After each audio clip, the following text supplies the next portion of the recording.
Sir, आप गला फाड़ के कह रहे थे कि नरेंद्र मोदी की सरकार पूर्ण बहुमत की सरकार बनेगी। नहीं, हमने कभी भी एनडीए या जदयू लेके बात नहीं किया था। सरकार बनेंगे जरूर बोले थे, बहुमत वगैरह नहीं बोले थे। और सरकार बनेंगे बोले तो सरकार बनी है। बात ये जरूर है, ये सोचने वाली बात है कि सरकार ने जनता ने सरकार को बहुमत नहीं दिया है उस ढंग से जिस ढंग से एक्सपेक्ट कर रहे थे। तो ये एक संकेत है कि आगे से अगर आप अपना नीति को बदलाव नहीं करेंगे तो हो सकता है कि अगली बार आप जिस स्थिति में है इससे भी खराब स्थिति में जाए।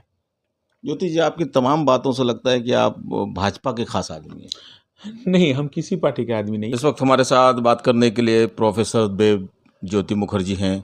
आश्वस्त थे अजय मंडल के को लेकर के 100% अजय मंडल की जीत होगी। इन्होंने प्रिडिक्शन इन्होंने कर रखा था और वही हुआ कि बहुत बुरी तरह से अजीत शर्मा की हार हुई। सर, क्या कहना चाहेंगे? हाँ, तो हम तो आपको शुरू से कह ही रहे थे, आप तो बहुत बार मेरा बाइट लिए और वही हुआ जो हमने पहले भी कहा था। क्या आपको नहीं लग रहा है कि 2019 में 3.25 लाख वोट से जीते हैं और इस बार 2.25 लाख वोट कम हुआ है? हाँ, जरूर तो ये कम। खतरे की घंटी तो है सर। नहीं, ये तो सही बात है कि भाई अंतर बहुत कम हुए हैं और हम तो दाद देंगे अजीत शर्मा जी का भी कि उन्होंने मुस्तैदी से लगा और उस गैप को कम किया।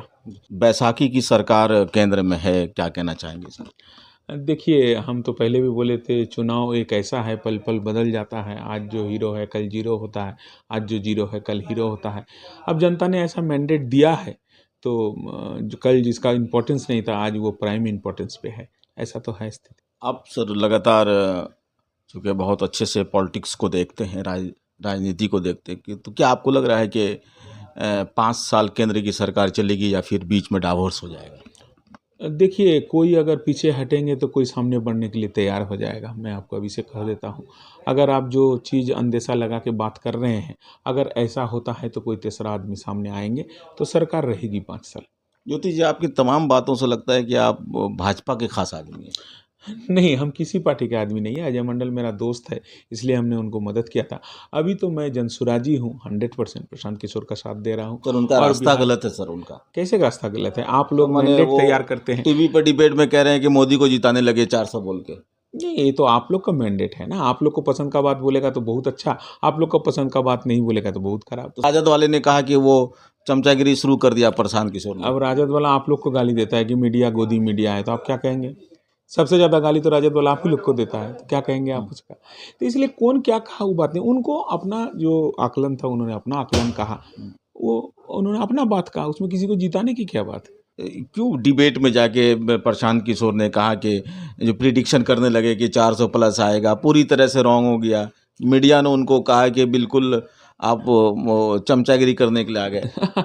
मीडिया क्या कह रहा है, आप क्या कह रहे हैं? आप लोग तो अजीत शर्मा को ही जिता रहे थे भागलपुर में। जितना बार आप बात कर रहे थे वही बात कर। इसलिए ऐसा बात नहीं, मीडिया से नोक-झोंक होता ही रहता है और ये स्वस्थ चीज़ है। आप अगर हमको टटोलेंगे नहीं, हमको उस तरह का धार-धार क्वेश्चन नहीं करेंगे तो ओरिजिनल बात निकल के नहीं आएँगे। ये आपका धर्म है, क्योंकि आप लोग को भगवान नारद भगवान है, जो कि एक-दूसरे को झगड़ा लगाने वाले। तो वो आप लोग का काम है, वो काम आप बखूबी करते हैं। प्रशांत ने अपना आकलन दिया था और उन्होंने जिसका सरकार बनेगा बोला तो उनका सरकार बना। आपको लग रहा है कि नरेंद्र मोदी का भोकाल खत्म हो गया? देखिए, पॉपुलैरिटी तो घटा है, एकदम इसमें कोई डाउट नहीं है। कांग्रेस वाले कह रहे हैं कि पार्लियामेंट में सांस लेने भी नहीं दिया जाएगा नरेंद्र मोदी को। इस तरह से हल्ला और शोर शराबा होगा। नेचुरल बात है, जो 50 में पहुंच गया था कांग्रेस, वहां से अगर 102 में 101 में आए हैं और थोड़ा सा तो उन लोग को एनर्जी मिला है, बूस्ट अप हुआ है, इसलिए बोलने दीजिए, बोलेंगे। जब से चुनाव का मैंडेट आया है, चुनाव का रिजल्ट आया है, तो आपके मोदी जी के चेहरे पर हाव भाव बिल्कुल उड़ा हुआ है, हवा उड़ी भी है। नेचुरल बात है, 400 पार का नारा देने के बाद अगर 240-42 में रुकते हैं तो नेचुरल बात है, हवा उड़ना ही चाहिए और मंथन भी करनी चाहिए, कहे ऐसा पोजीशन में। तो क्या सर आपको लग रहा है कि टीडीपी और जेडीयू का 5 साल साथ रहेगा? हमने तो कहा कि अगर कोई पीछे हटेगा तो कोई दूसरा आदमी सामने आएगा। अब ज़्यादा इससे ज़्यादा नहीं बोलेंगे, 5 साल चलेगा। न्यूज़ 21 चैनल से बात करने के लिए बहुत बहुत शुक्रिया। बहुत बहुत धन्यवाद। बहुत